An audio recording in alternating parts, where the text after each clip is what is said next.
ಅಚಿಂತ್ಯ tissue paper ಮೇಲೆ ಕಾಲಿಟ್ಕೊಂಡ್ ಕೂತ ದಿಶಾನ ನೋಡ್ತಾ ಕಾರ್ ಫ್ಲೋರಿಗೆ ಬ್ಲಾಂಕೆಟ್ ಯಾಕೆ ಹಾಕೋದು, ಹತ್ ಕೂರೋರು ಅದ್ರ ಮೇಲೆ ಕಾಲಿಡೋಕೆ ಅಂತಾನೆ. ಒಂದ್ ವೇಳೆ ಅದೇನಾದ್ರೂ ಕೊಳೆ ಆದ್ರೆ ನಾನದ್ನ ಚೇಂಜ್ ಮಾಡಿಸ್ತೀನಿ ಅಷ್ಟೇ.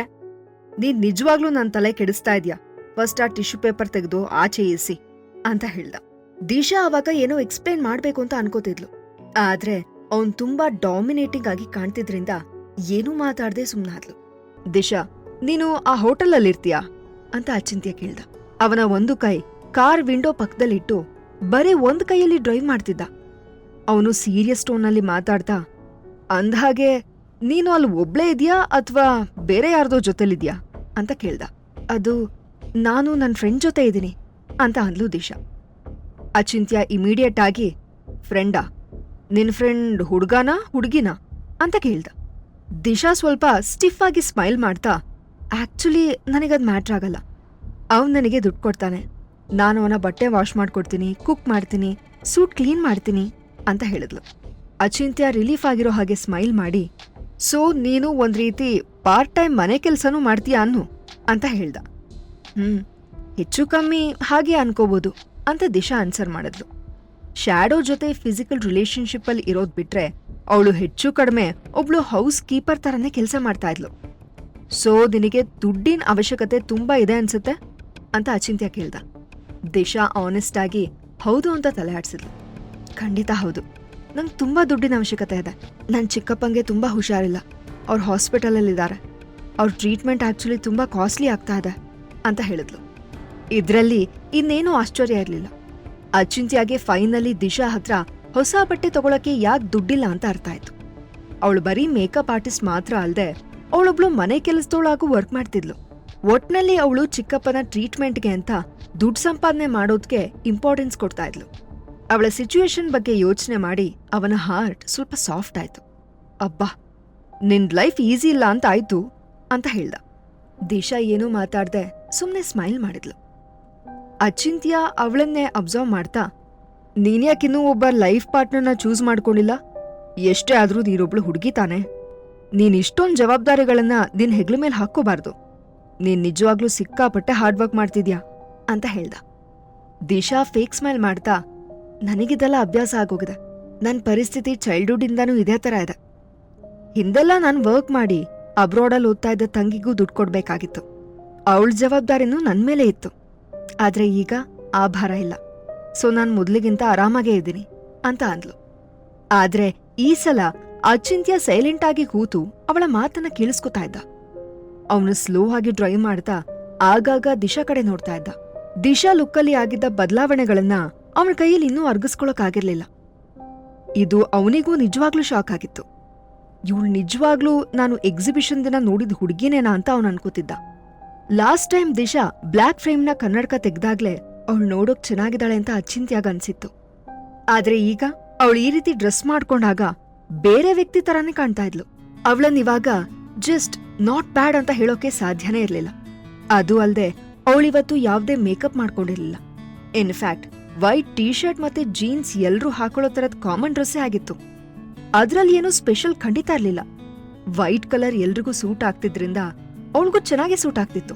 ಆದ್ರೆ ದಿಶಾ ಮಾತ್ರ ಯಾಕೆ ಎಲ್ರಿಗಿಂತ ಡಿಫ್ರೆಂಟ್ ಆಗಿ ಬೆಟರ್ ಆಗಿ ಕಾಣ್ತಾಳೆ ಅನ್ನೋದು ಅರ್ಥ ಆಗದೆ ಅಚಿಂತ್ಯನ್ ಕಣ್ಣು ಆನ್ಸರ್ ಹುಡ್ಕೋತರ ಆಗಾಗ ಅವಳನ್ನೇ ನೋಡ್ತಾ ಇತ್ತು.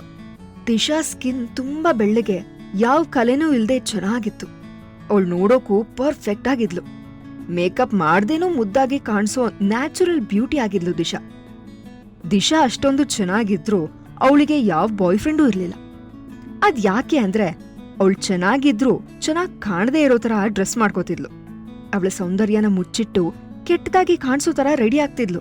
ಮೇ ಬಿ ಅವಳು ಲೈಫಲ್ಲಿ ತುಂಬಾ ಅನುಭವಿಸಿದ ಅವಮಾನ, ಸೋಲು ಅವಳನ್ನ ಈ ತರ ಮಾಡಿತ್ತೇನೋ. ಗಂಡಸರಿಗೆ ಸೌಂದರ್ಯ ಮತ್ತೆ ಶ್ರೀಮಂತಿಕೆ ಅಂದ್ರೆ ಇಷ್ಟ ಆಗತ್ತೆ. ಒಂದ್ ವೇಳೆ ಅವಳೇನಾದ್ರೂ ಮೊದ್ಲಿಂದನೂ ಅವಳು ಇಷ್ಟ ಚೆನ್ನಾಗಿದ್ದಾಳೆ ಅಂತ ರಿವೀಲ್ ಮಾಡ್ಬಿಟ್ಟಿದ್ರೆ ಅವಳಿಗೆ ಸೊಸೈಟಿಲಿ ನೆಮ್ಮದಿಯಾಗಿ ಬದುಕೋದಕ್ಕೆ ಕಷ್ಟ ಆಗ್ತಿತ್ತು. ಅವನು ಯಾವತ್ತೂ ಮಾತಾಡದೇ ಇರೋಷ್ಟು ಜೆಂಟಲ್ ಆಗಿ ಮಾತಾಡ್ತಾ, ಇವತ್ತು ನನ್ನ ಬ್ರದರ್ ಕಂಪ್ನಿ ಆನಿವರ್ಸರಿ ಪಾರ್ಟಿ ಇದೆ. ಅವನು ಎಲ್ಲಾ ರೀತಿಲೂ ತುಂಬಾ ಸ್ಪೆಷಲ್ ಪರ್ಸನ್. ಆದ್ರೆ ಅವನು ನನಗೊಬ್ಳು ಗರ್ಲ್ ಫ್ರೆಂಡ್ನ ಹುಡುಕು ಅಂತ ಕಿರಿಕ್ ಮಾಡ್ತಾನೆ. ನನಗೆ ಅವನಲ್ಲಿ ಇದೇ ಇಷ್ಟ ಆಗಲ್ಲ. ಅವನಿಗೆ ಗರ್ಲ್ ಫ್ರೆಂಡ್ ಮಾಡ್ಕೊಳ್ಳೋದು ಇಷ್ಟ ಇಲ್ಲ ಅಂದ್ಮೇಲೆ ನಾನ್ ಗರ್ಲ್ಫ್ರೆಂಡ್ ಹುಡುಕ್ಬೇಕು ಅಂತ ಅವ್ನ್ ಯಾಕೆ ಎಕ್ಸ್ಪೆಕ್ಟ್ ಮಾಡ್ಬೇಕು? ಪ್ರತಿ ಸಲ ನಾವ್ ಮೀಟ್ ಆದಾಗ್ಲೂ ಅದ್ರ ಬಗ್ಗೆನೇ ಮಾತಾಡ್ತಾನೆ. ನನಗ್ ಸಿಕ್ಕಾಪಟ್ಟೆ ಕಿರಿಕಿರಿ ಆಗುತ್ತೆ. ಸೊ ಇವತ್ತು ನೀನ್ ಜಸ್ಟ್ ನನ್ ಗರ್ಲ್ಫ್ರೆಂಡ್ ತರ ಆಕ್ಟ್ ಮಾಡು ಸಾಕು. ನಾನ್ ನಿನಗೆ ಎಕ್ಸಾಕ್ಟ್ 1 ಲಕ್ಷ ಕೊಡ್ತೀನಿ ಅಂತ ಬ್ರೈಬ್ ಮಾಡ್ದ. ದಿಶಾಗೆ ನನ್ ಕತೆ ಮುಗೀತು ಅಂತ ಅನ್ನಿಸ್ತು. ಅಚಿಂತ್ಯ ಸರ್, ನೀವ್ ಏನ್ ಹೇಳ್ತಾ ಇದ್ದೀರಾ? ನಾನ್ ಜಸ್ಟ್ ಒಬ್ಳು ಮೇಕಪ್ ಆರ್ಟಿಸ್ಟ್ ಅಷ್ಟೇ. ನೀವ್ ಬೇರೆ ಯಾರನ್ನಾದ್ರೂ ಹುಡ್ಕೊಳ್ಳೋದ್ ಬೆಟರ್. ನೀವ್ ನೋಡೋಕೆ ಇಷ್ಟೊಂದ್ ಚೆನ್ನಾಗಿದ್ದೀರಾ. ಬೇಕಾದ್ರೆ ನಿಮಗೆ ಗರ್ಲ್ಫ್ರೆಂಡ್ ರೋಲ್ ಮಾಡಕ್ ಮಾತ್ರ ಅಲ್ಲ, ನಿಜವಾಗ್ಲೂ ನಿಮ್ ಗರ್ಲ್ಫ್ರೆಂಡ್ ಆಗೋಕೆ ಹುಡ್ಗಿರ್ ಕ್ಯೂನಲ್ಲಿ ನಿಲ್ತಾರೆ ಅಂತ ದಿಶಾ ಹೇಳಿದ್ಲು. ಅಚಿಂತ್ಯ ಹುಬ್ಬನ ಗಂಟಿಕ್ಕಿ ಅವಳ ಕಡೆ ನೋಡ್ತಾ, ನಿಂಗೆ ನನ್ ಗರ್ಲ್ಫ್ರೆಂಡ್ ಆಗಿ ಆಕ್ಟ್ ಮಾಡಕ್ ಇಷ್ಟ ಇಲ್ವಾ? ನಾನ್ ನಿನಗೆ 5 ಲಕ್ಷ ಕೊಡ್ತೀನಿ ಅಂತ ಅಂದ. ಸರ್, ನಾನು ಆ ಥರ ಹೇಳ್ತಾ ಇಲ್ಲ. ನಾನ್ ಏನ್ ಹೇಳ್ದೆ ಅಂದ್ರೆ ಅಂತ ದಿಶಾ ಎಕ್ಸ್ಪ್ಲೇನ್ ಮಾಡೋದಕ್ಕೆ ಬಂದ್ಲು. ಆಗ ಅಚಿಂತ್ಯ ತಕ್ಷಣ 10 ಲಕ್ಷ ಕೊಡ್ತೀನಿ ಅಂತ ಹೇಳ್ದ. ದಿಶಾಗೆ ರಗಳೆ ಆಗಿ, ಸರ್ ಪ್ಲೀಸ್ ಈ ಥರ ಎಲ್ಲ ಮಾತಾಡ್ಬೇಡಿ. ಇದಕ್ಕೂ ದುಡ್ಡಿಗೂ ಯಾವ ಸಂಬಂಧನೂ ಇಲ್ಲ. ನನಗೆ ಬೇರೆಯವ್ರ ಹತ್ರ ಸುಳ್ಳು ಹೇಳೋದಕ್ಕೆ ಇಷ್ಟ ಆಗಲ್ಲ ಅಷ್ಟೇ ಅಂತ ಅಂದ್ಲು. ಅಷ್ಟ್ರಲ್ಲಿ ಅಚಿಂತ್ಯ ಕೈ ಎತ್ತಿ ಅವಳ ಮಾತನ್ನ ಅರ್ಧದಲ್ಲೇ ತಡೆದು, ಸಾಕು, ನಾನ್ ನಿನಗೆ 50 ಲಕ್ಷ ಇಲ್ಲೇ ಈಗ್ಲೇ ಪೇ ಮಾಡ್ತೀನಿ ಅಂತ ಅಂದ. ಅಷ್ಟ್ರಲ್ಲಿ ಅವಳ ಫೋನ್ಗೆ ಒಂದು ಮೆಸೇಜ್ ಬಂತು. ಅವಳ ಅಕೌಂಟ್ಗೆ 50 ಲಕ್ಷ ರೂಪಾಯಿ ಬಂದಿದೆ ಅಂತ ಕನ್ಫರ್ಮೇಶನ್ ಮೆಸೇಜ್ ಆಗಿತ್ತದು. ಅವನ್ ಹೇಳಿದ 50 ಲಕ್ಷ ಆಲ್ರೆಡಿ ಅವಳಿಗೆ ಪೇ ಆಗಿತ್ತು. ಅಚಿಂತ್ಯ ಅವಳನ್ನ ಒಂದು ಪ್ರೈವೇಟ್ ಚೇಂಬರ್ಗೆ ಕರ್ಕೊಂಡು ಹೋದ. ಆಲ್ ರೈಟ್, ಈಗ ನಮ್ಮ ಮಧ್ಯ ಡೀಲ್ ಆಗಿದೆ. ನಾನೇ ನಿನ್ನ ತಿಂದು ಬಿಡಲ್ಲ, ಸುಮ್ನೆ ಹೆದರ್ಕೋಬೇಡ. ಬೇಕಾದ್ರೆ ನಾವಿಲ್ಲಿಂದ ಬೇಗ ವಾಪಸ್ ಹೋಗೋಣ, ಆಯ್ತಾ ಅಂತ ಹೇಳ್ದ. ಅವಳು ಒಪ್ಪಿದ್ರೂ ಒಪ್ಪದೇ ಇದ್ರೂ ಅದರಿಂದ ವ್ಯತ್ಯಾಸ ಆಗತ್ತೆ ಅಂತ ದಿಶಾಗ್ ಅನ್ನಿಸ್ತಾ ಇರ್ಲಿಲ್ಲ. ಅಚಿಂತ್ಯ ಆಲ್ರೆಡಿ ಡೋರ್ ಓಪನ್ ಮಾಡಿ ದಿಶಾನ ಎಲ್ರ ಮುಂದೆ ಕರ್ಕೊಂಡು ಹೋಗಿದ್ದ. ಆಗಷ್ಟೇ ಅವಳಿಗೆ ಅದೊಂದು ಪ್ರೈವೇಟ್ ರೂಮ್ ಅಲ್ಲ, ಬದ್ಲಿಗೆ ಒಂದು ಹಾಲ್ ಅಂತ ರಿಯಲೈಸ್ ಆಯ್ತು. ಅಲ್ಲಿ ಒಳಗಡೆ ಇದ್ದ ಗೆಸ್ಟ್ ಮುಖಗಳೆಲ್ಲ ಅವಳಿಗೆ ಆಲ್ಮೋಸ್ಟ್ ಗೊತ್ತಿತ್ತು. ಅವರೆಲ್ಲರೂ ಬರೀ ಟಿವಿಲ್ ಮಾತ್ರ ಕಾಣಿಸ್ತಿದ್ದ ಸೆಲೆಬ್ರಿಟಿಗಳೇ ಆಗಿದ್ರು. ಅಣ್ಣ ಅಂತ ಅಚಿಂತ್ಯ ಜೋರಾದ ವಾಯ್ಸಲ್ಲಿ ಕೂಗ್ದ. ಅವನು ದಿಶಾ ಕೈನ ಗಟ್ಟಿಯಾಗಿ ಹಿಡ್ಕೊಂಡಿದ್ದ.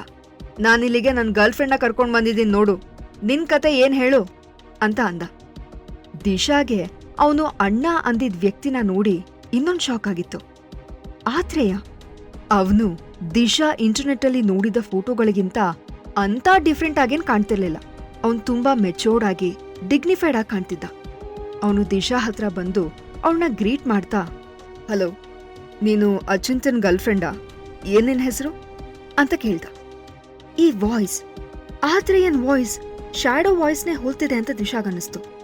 ಆದ್ರೆ ಅವನ್ ದಿಶಾನ ಯಾರೋ ಪರಿಚಯ ಇಲ್ದಿರೋ ಹೊಸ ವ್ಯಕ್ತಿನ ನೋಡೋ ತರ ನೋಡ್ತಾ ಇದ್ದ.